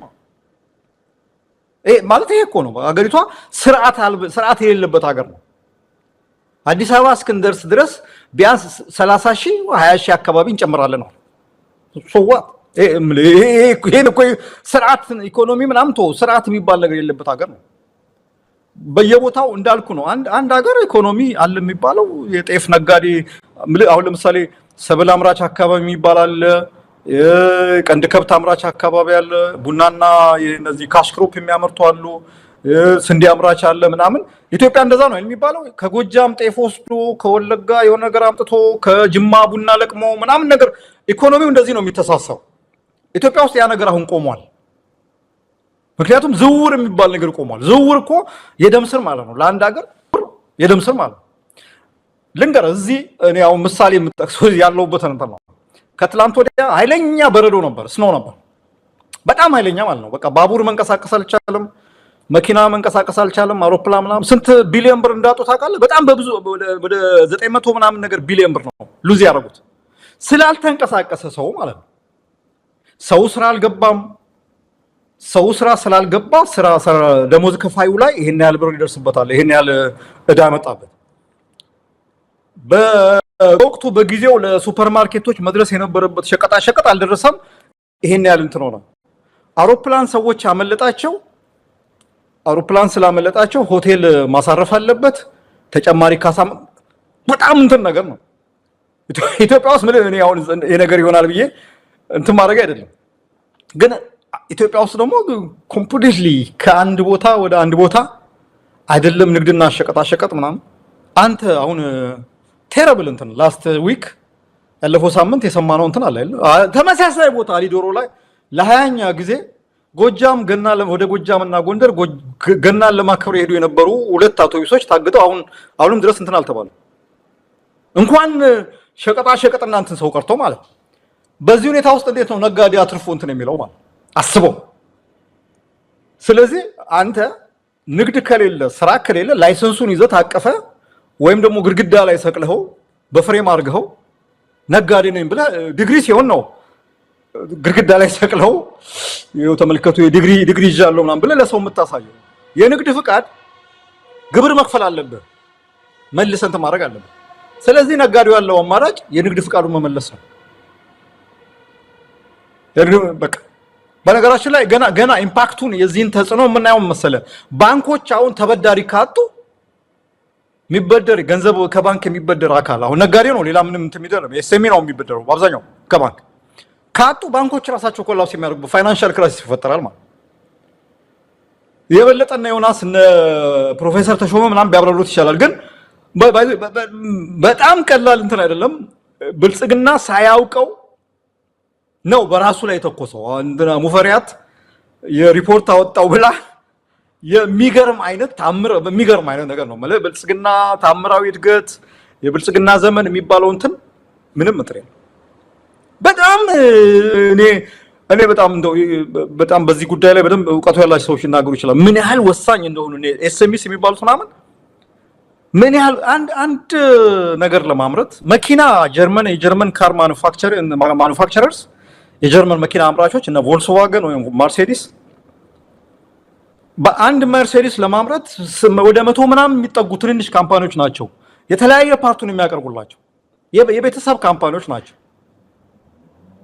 የተወሰነ ቦታ ላይ ሰፕላይ ቼን የሆነ ያ የሚፈልገው ምርት እንትን ከሆነ የመኪና ምርት እንዳለ ሊቆም ይችላል ማለት በጣም ወሳኝ ነገሮች ናቸው እነዚህ በ80% አንድ ሀገር ውስጥ ቀነሱ ማለት መሳይ አንድ ሰው ምንድነው 80% በ80% አካሉ አልሰራም የሰውነት አካሉ አልሰራም ከተባለ እኮ ሞቷል በደንብ አይታይም ይሄን ያህል የድርጅቶች ፍቃዳቸውን አጥተው መልሰው ተጽዕኖ ግን ለምንድን ነው በደንብ ያልጎላው ሌላ ሀገር ቢሆን እኮ ይፈርስ ነበር የአንድ ኢኮኖሚ የደም ስር የግሉ ክፍለ ኢኮኖሚ ነው የግሉ ክፍለ ኢኮኖሚ በዚህ ደረጃ ከጫወታው ከወጣ እንዴት ነው አንድ ሀገር ልትቀጥል የሚችለው እንዴትስ ውሎ ያድራል የዛ ሀገር ህዝብ ምንድነው እንግዲህ በአንድ አመት ውስጥ ነው የሆነው ምን ልንጠብቅ እንችላለን ከፍተኛ ሆነ የኢኮኖሚ ላሸቅ ውስጥ እንደገባን ይታወቃል ግን አሁን የምንሰማው ነገር ከዛም የከፋ እየመጣ እንዳለ ነው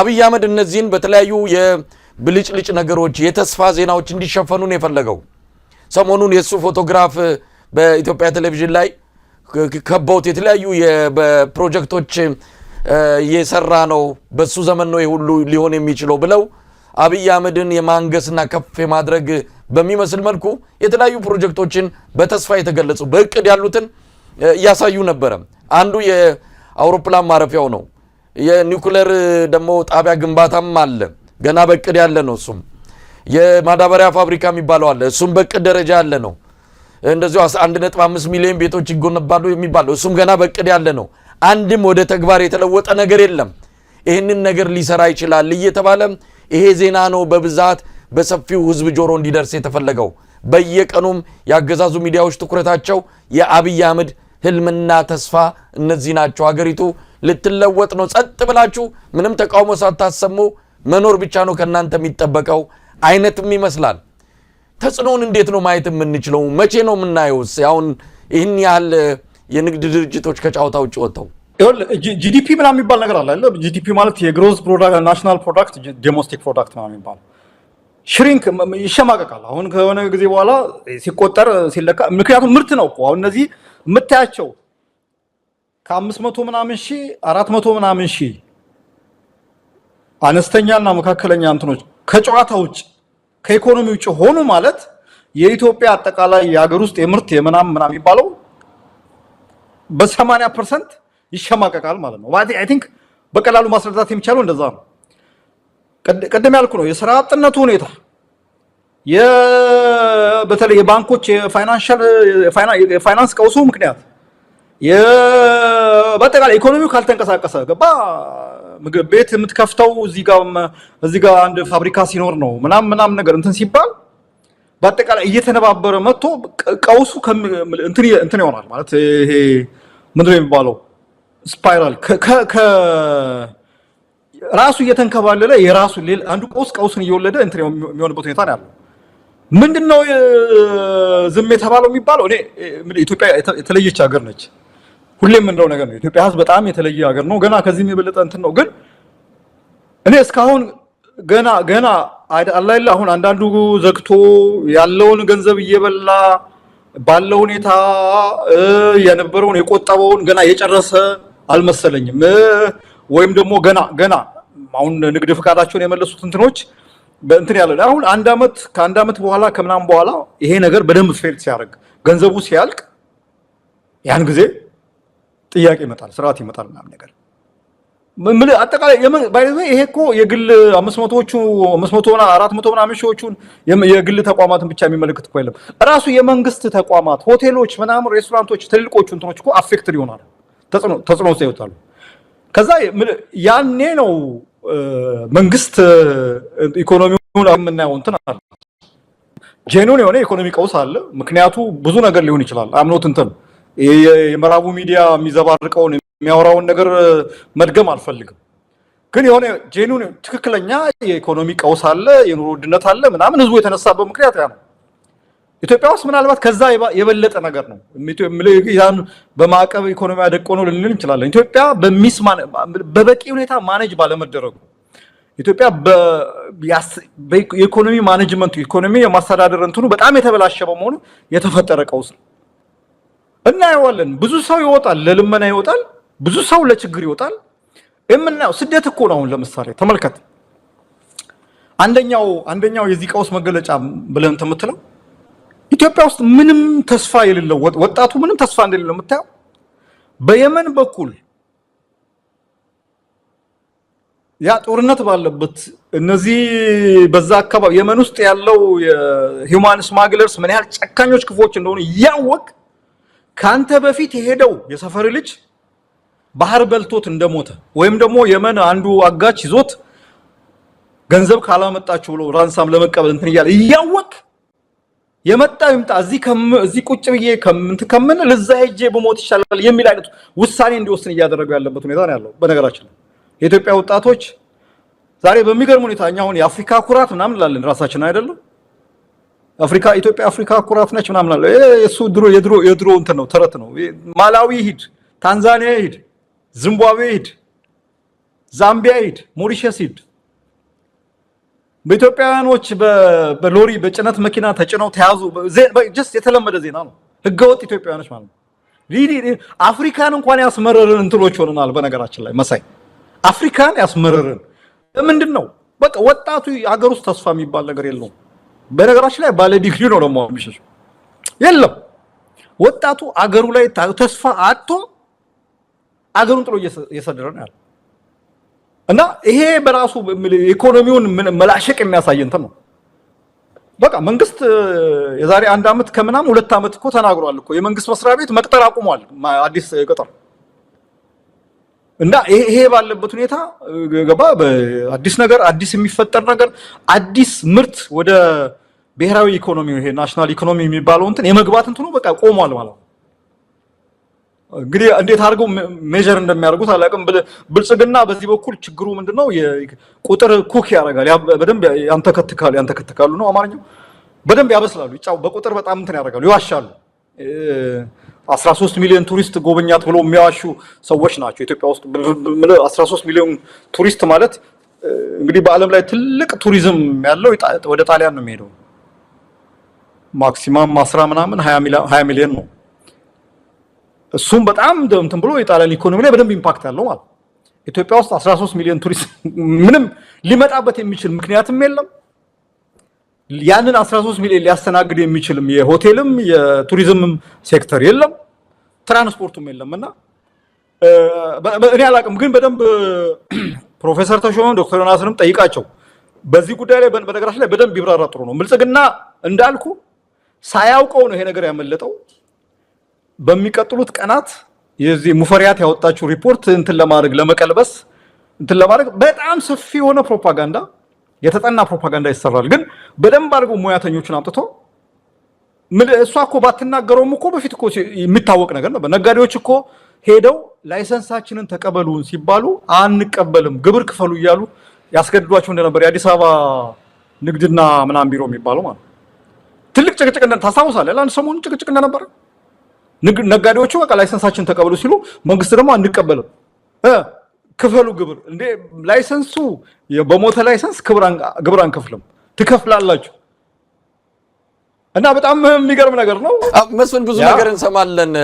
የኢትዮጵያ ነጋዴዎች በናይሮቢ ብቻ ከ100 በላይ የኢትዮጵያ ነጋዴዎች ባለሀብቶች ይሄንኑ ሽሽት ግብሩንም ሌላውንም ቢዝነሱን ማንቀሳቀስ አቅቷቸው እዛ መሽገው ነው ያሉት ሆቴል ይዘው እየተጠባበቁ ነው ያሉት ምናልባት የሆነ ነገር ከተለወጠ ብለው ከዛ ቁጥር የበለጠ የኢትዮጵያን ባለሀብቶችና ነጋዴዎች በአቡዳቢና ዱባይ ይርመሰመሳሉ ወደ ኢትዮጵያ አይመጡም እየሸሸነ ያለው ነጋዴው አዲስ አበባ የሆቴሎች ባለ ንብረቶች ማህበር ባለፈው መግለጫ አውጥቷል ምንድነው የባንክ ዕዳ መክፈል አቃተን ነው ሰው እየመጣ አይደለም ደንበኛ እየመጣ አይደለም አልጋዎች ጾማቸውን ነው የሚያድሩት ዝምብ እየወረራቸው ነው መዝናኛ ቦታዎች ብለው በጣም በከፍተኛ ሁኔታ ቅሬታቸውን አቅርበዋል ሌላው ቀርቶ አሁን ከቱሪዝም ጋር ስላነሳው ነው አስጎብኚ ድርጅቶች ስራቸውን እየቀየሩ ነው ምክንያቱም ይጎበኝ የለም ወደ ሌላ ስራ የተቀየሩ እንዳለ ሰምተናል ነገሮች ተገለባብጠዋል ብልጽግና መንደር ግን ቸበርቻቻ ነው ያለው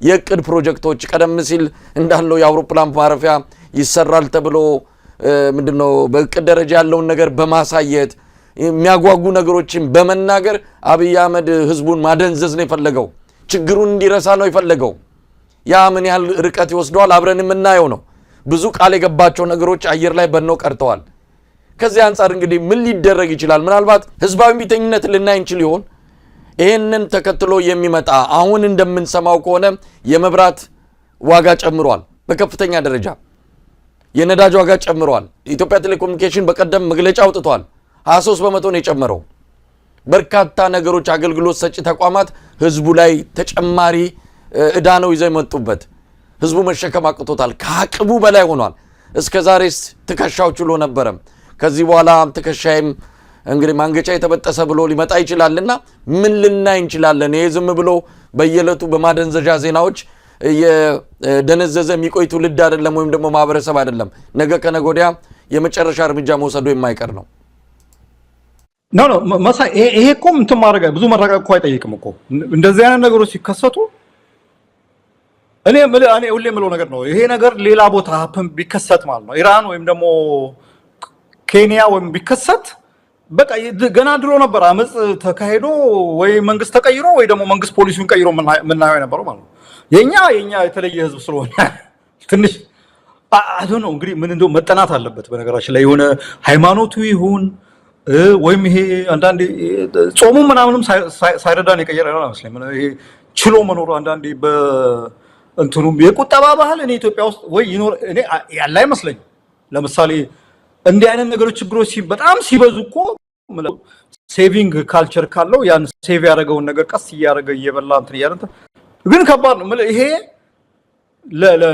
ለሶሻል ሚዲያ እንትኖች ለሶሻል ሳይንስ ትንበያ በጣም አስቸጋሪ እንትን ነው ግን ይሄ ለአንድ ማህበራዊ መነሳሳት እንቢተኝነት በቂ ምክንያት የሚባለው እንትን ያለፈው የዛሬ አመት ምናምን አካባቢ ነው መሰለኝ አሁን አይደለም አሁን እኮ እንትኑ አልፎ የመስመሩን አልፎ ሄዷል የዛሬ አመት የዛሬ ምናምን አካባቢ ኢትዮጵያ ውስጥ ማህበራዊ መነሳሳት የህዝብ እንቢተኝነት መነሳት ነበረበት ሌሎች ሀገሮች ልክ እንደሚነሳው ማለት ግን ምን መሰለ አንዳንዴ ፕሮፌሰር መስፍን ምን ይላል መሰለ ኢትዮጵያ ምን አይነት ባህሪ ያለው በጣም እንትን ላይ በጣም ዝም ይልና የሆነ አንድ ወቅት ላይ ባልታሰበ ሰዓት ላይ ሲፈነዳ መጥፎ አይነት አነሳስ እንግዲህ መስፍን ወደ መጨረሻው ኒድ ካለን ጊዜ አንፃር ሌሎች ርዕሶችን በስፋት ለማንሳት አልቻልንም የሰቲት ሁመራ ወልቃይት ያለው አስተዳደር ሁለት ድርጅቶችን ከአካባቢው ለቀው እንዲወጡ ትዕዛዝ አስተላልፈዋል ሁለቱ ድርጅቶች ለምን ይህንን እንዳደረጉ ምን ሲሰሩ እንደነበረ በመጥቀስ ነው የወልቃይት ሰቲት ሁመራ ዞን ባለስልጣናት በአስቸኳይ እንዲወጡ ያደረገው ዜናው በቀላሉ የሚታይ አይደለም እዛ አካባቢ ያለው አንዳንድ ፍጥጫዎችን በተመለከተ እነዚህ ድርጅቶች እጃቸው ያለበትም ሁኔታ እየተጠቀሰ ይገኛልና እንዴት አየው ዜናውን ሁለቱ ድርጅቶች በእርግጥም ከዚህ በፊት በኢትዮጵያ በነበረው የትግል ታሪክ ውስጥ እጃቸውን እያስገቡ ለሚደግፉት አካል ከስለላ ጀምሮ መረጃ ሲሰጡ የነበሩ ጦር መሳሪያ እንዲገባ የተለያዩ ዘዴዎችን ሲጠቀሙ የነበሩ መሆናቸው ታሪካቸው ይናገራል ዛሬም እነዚህ ድርጅቶች እዛ አካባቢ የሆነ ነገር እየሰሩ እንዳለ ባለስልጣናቱ ደርሰውበት ነው በአስቸኳይ አካባቢውን ለቀው እንዲወጡ ያደረጉት መስፍን ማለት ይቻላል አይ ከመዘግየቱ በስተቀር ትክክለኛ እርምጃ ነው ምንም እንትን የለም መሳይ ዘገየ እንጂ ትክክለኛ እርምጃ ነው። በነገራችን ላይ ይሄ ኖርዌጂያን ሬፊጂ ካውንስል የሚባለው እንደው ሰው ምናልባት ካረሳው የዚህ የኢትዮጵያ የሰሜኑ ጦርነት ጊዜ እንዴት አይነት የተቀነባበረ ፕሮፓጋንዳ ሲያሰራጭ እንደነበረ ሁላችንም የምናስታውሰው ነው። አስታውሳለሁ ይሄ ድርጅት የኖርዌጂያን ሬፊጂ ካውንስል የሚባለው ትግራይ የሚገኙ የኤርትራ ስደተኞች ከካምፓቸው በኤርትራ መንግስትና በኢትዮጵያ መንግስት ታግተው ይሄን ያለው ምናምን ሪፖርት ብሎ አውጥቶ ከዛ በኋላ ማን አለ ማስረጃ አምጣ ሲባል ድራሽ የጠፋበት ጊዜ የነበረው ነው። ይሄ ድርጅት ይሄም አሁን ኢንተርናሽናል ሜዲካል ኮርፕስ የሚባለው እንትን በኢትዮጵያ ፖለቲካ ውስጥ በነገራችን ላይ ገና ከሰማንያዎቹ ጊዜ ጀምሮ በሰብአዊ እርዳታ ስም ገብተው ብዙ ስራ ሲሰሩ የነበሩ ድርጅቶች ናቸው። የኖርዌጂያን ሬፊጂ ካውንስል እንትኑ ሊቀመንበሩ ጃን ኤንግላንድ ይባላል። የኖርዌይ ውጭ ጉዳይ ሚኒስትር የነበረ ሰውዬ ነው። ይሄ ሰውዬ በኤርትራ በረሃ ያን ኤርትራ ሻቢያ የነጻነት ትግል ያካሄደ የነበረ ጊዜ ኤርትራ በረሃ ገብቶ እንዴት አይነት ድጋፍ ያደርግ እንደነበረ የኢትዮጵያ መንግስትን በዓለም አቀፍ ማህበረሰብ ዘንድ የማሳጣት ስራ ይሰራ እንደነበረ ምናምን በነገራችን ላይ መጽሐፍ ጽፏል።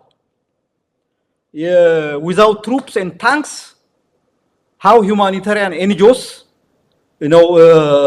ቼንጅ ፕሌይ ጂኦፖለቲካል ሮል የሚል መጽሐፍ ጽፏል። ጃን ኢንግላንድ የሚባለው ሰውዬ ማለት እና አንዳንዶች እንደው የሰብአዊ እርዳታ የሚሰጡ ድርጅቶች ለኔ ይከላከላሉ።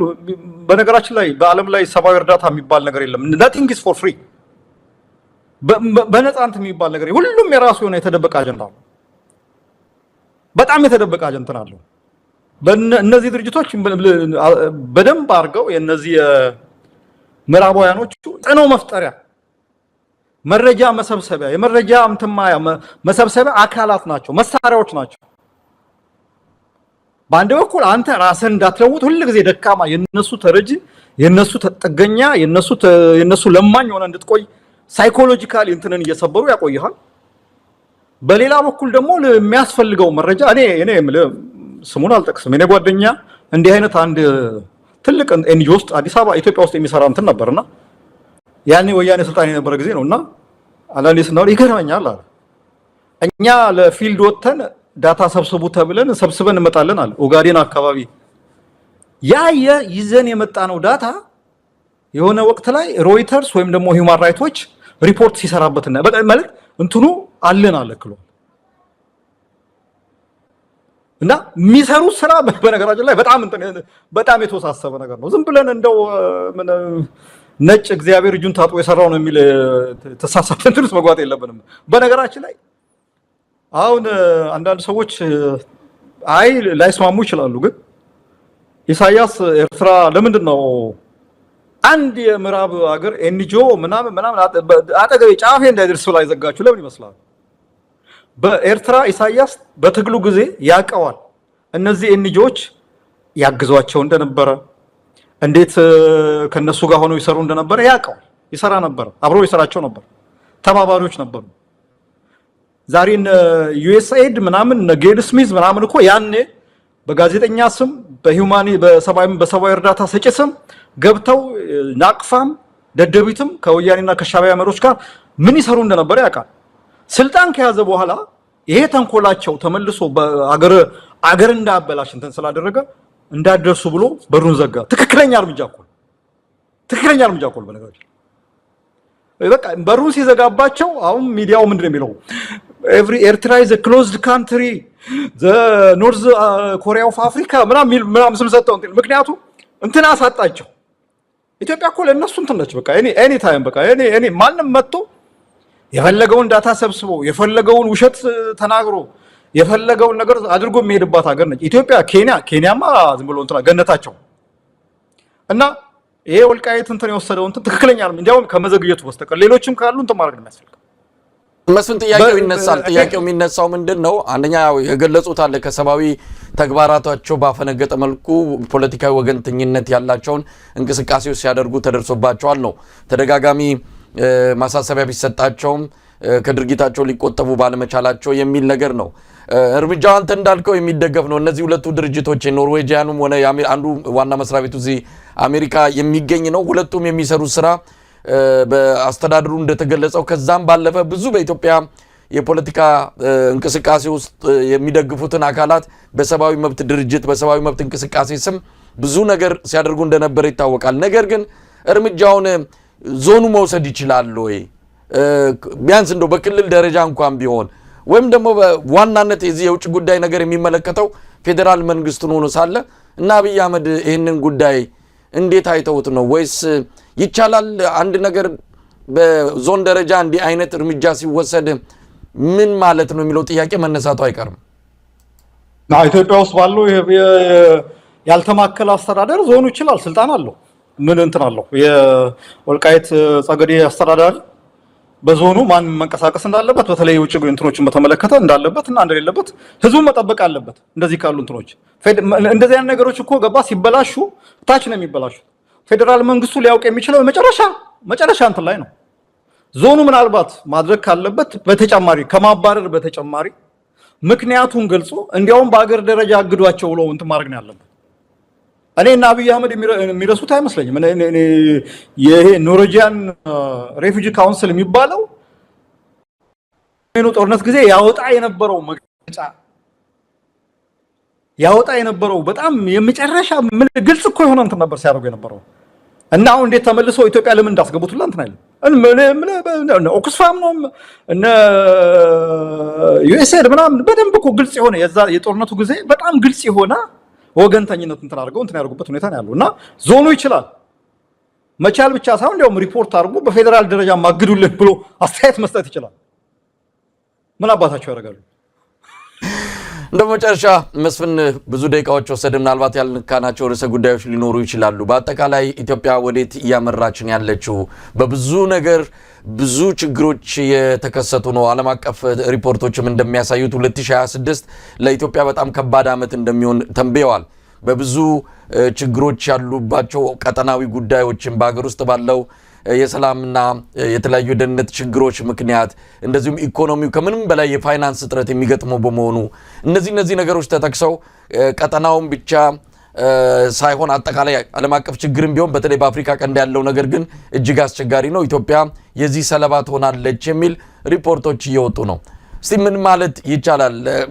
ለኢትዮጵያ ሕዝብ በአገዛዙ እየተነገረው ያለው ነገር ግን የሚቀጥለው ዘመን የኢትዮጵያ ብልጽግና ነው፣ እያንሰራራን ነው፣ ከጨለማ ወደ ብርሃን እየወጣን ነው የሚል ፕሮፓጋንዳዎች፣ ትርክቶች ናቸው በየዕለቱ እየተጋተ ያለው። ምን ማለት ይቻላል? እንደ ማጠቃላይ ሀሳብ ስጥበትና እንገናኛለን ሌላ ጊዜ። መሳይ ስለ ችግሩ አላወራም። ምን በአንድ ሀገር እንደዚህ አይነት በጣም አስቸጋሪ ፈተና ሲገጥማት የሚያስፈልጋት ምንም ነገር አይደለም፣ ጠንካራ መሪ ነው።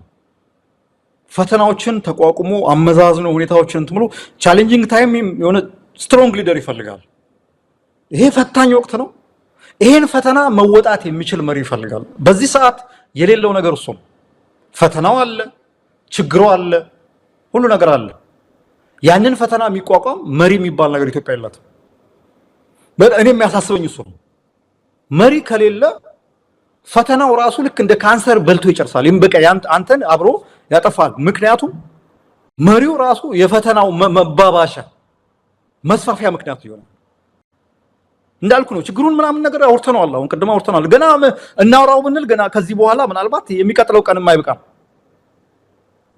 ግን እንደዚህ አገሮች እንዲህ አይነት ፈተና ሲገጥማቸው ሁልጊዜ ምንድነው በድልም በአጋጣሚም በዲዛይንም እንደው ታስቦበትም ጠንካራ መሪ ይፈጠራል። አሜሪካኖቹም እንደዚህ አይነት አጋጣሚ ገጥሟቸው ጠንካራ መሪ ሩዝቬልት የሚባል ፍራንክሊን ዴላኖ ሩዝቬልት የሚባል ዲፕሬሽን ወቅት እንዲያሳልፉ አድርጓቸው። ሌሎችም ሀገሮች አንፎርቹኔትሊ አለመታደል ሆኖ ኢትዮጵያ አሁን በዚህ ሰዓት በሚገርም የፈተና ወቅት የሚገርም አይነት ደካማ የሾቀ መሪ ነው ያለን። ይሄ ነው የሚያሳስበኝ። በቃ ይሄን ነው እንደ ምክር እንትን እምለው እና ይሄንን የአመራር ለውጥ ጠንካራ መሪ ማምጣት ካልቻልን አሁን እየመጣ ያለው ፈተና አሁን እየገጠመን ያለውን ፈተና ወደፊት ደግሞ አሁን በቅርብ ጊዜ የሚመጣው የባሰውን ፈተና አናልፍ። መስፍን በጣም አመሰግናለሁ። እንግዲህ በተለያዩ ጉዳዮች ላይ ተቆረን ለዛሬ ያዘጋጀነው የአንከር የመረጃ ክፍለ ጊዜ በዚህ ተጠናቋል። እንግዲህ ይልመድብ እንዳልጠፋ ነው ማለት የምችለው። ይልመድብኛ አልጠፋም፣ እንበርታ መሳይ። እሺ ተመልካቾቻችን በዚሁ የዛሬውን አበቃን። በነገው ዕለት በተመሳሳይ በአንከር የመረጃ ክፍለ ጊዜ እንጠብቃችኋለን። ኢትዮጵያ በክብር ለዘላለም ትኑር። ጤና ይስጥልን።